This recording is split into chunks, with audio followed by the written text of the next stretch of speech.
Hey, thanks so much for clicking on this video and welcome to the Haves and the Have-Nots review here on YouTube. If you're a fan of Tyler Perry, you've come to the right place. Be sure to click that subscribe button as well as the bell notification icon. That way you don't miss out on any new content on the channel. And also check me out on these social media platforms, and links in the description below will lead you to my Twitter, Instagram, Facebook group, and Facebook page. Once again, thanks for joining in and enjoy the video. All right, have and have not fans. Now these videos, I will try to make them as short as possible. I'm just addressing things people continuously bring up, whether it be a live stream, a Facebook post, or a video comment section. And it has to do with several characters who they're kind of like, I'll call them like the Tupac of the haves and the have-nots, where people claim they're still alive and, hey, I seen them at the grocery store or whatever. But let's talk Malik in this particular video. People have been saying whether or not Malik is still alive. Man, well, keep in mind, he was in the back of the van and Candace set it on fire, and her and RK, just walked away from the van itself. What if Malik escaped somehow? Like, he regained consciousness and burst out of the back of the burning van and then ran away. Let me just put it this way. I don't think that is a possibility. Let's talk real world here. In real world, I actually went on IMDb and I checked the character listings for the haves and the have-nots. And let me just pull it up one more time here. Travis Love, who plays Malik, he was only slated for 3 episodes. And that was it. 3 episodes. Meaning that he was in all 3 episodes. He was going to be in the episode where he's meeting up with Candace at the hotel. The episode where at the very end of the episode,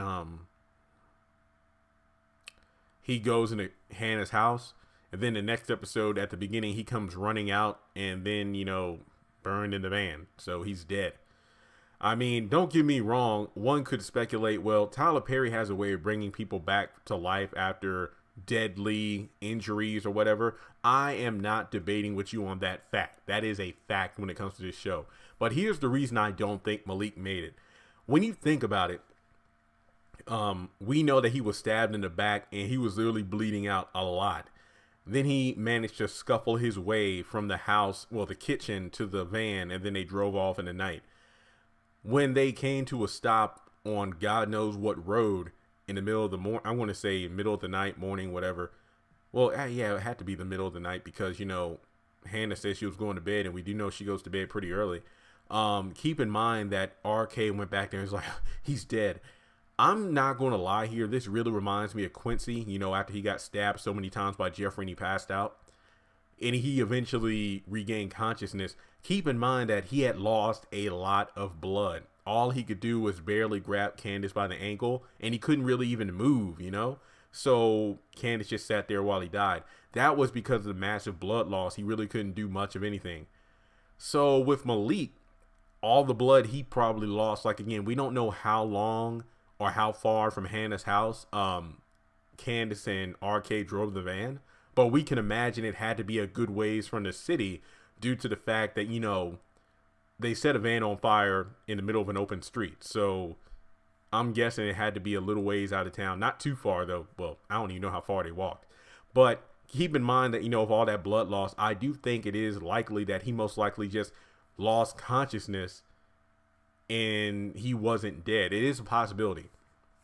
But, when the fire got started, now you can argue, well, he got the adrenaline rush he needed in order to burst out of the door and run and all that stuff. I think that he would go into shock. It's like, oh my God, I had to get out of here. But once again, the massive blood loss would prevent him from actually moving the way he wants to move. Not to mention, he would have to somehow get his ass back to somewhere to get medical attention for the blood loss. So I don't think he did it. So guys, personally speaking, I think Malik is dead. Trust and believe, I know it is ridiculous to think about it. Like, for example, Quincy, when him and Benny got into that truck accident that Benny set up, he beat the hell out of Quincy and left his ass in the street, to pretty much be picked up by the cops. He somehow managed to drag his way into the bushes. Not only that, he somehow managed to drag his way to the hospital. So I don't know. I'm just saying, if Tyler Perry brought him back, I could see that, but I don't think so. I think at some point Tyler Perry has to, like, put a reality check on this show, because it makes no sense if he somehow burst out of the van, then dragged his body to the hospital or something. I don't know. Hopefully in an upcoming episode, we'll get like a police report of a van that was burned on the side of the road, and then we should know whether or not somebody was on the inside. So I'll leave it at that. So guys, let me know your thoughts in the comment section below on Malik. Do you think he survived, or do you think, like me, that he's dead as a doorknob and that's it? And really don't think of this video as clickbait. This is me addressing questions that people bring me in frequent comment sections on videos and live streams.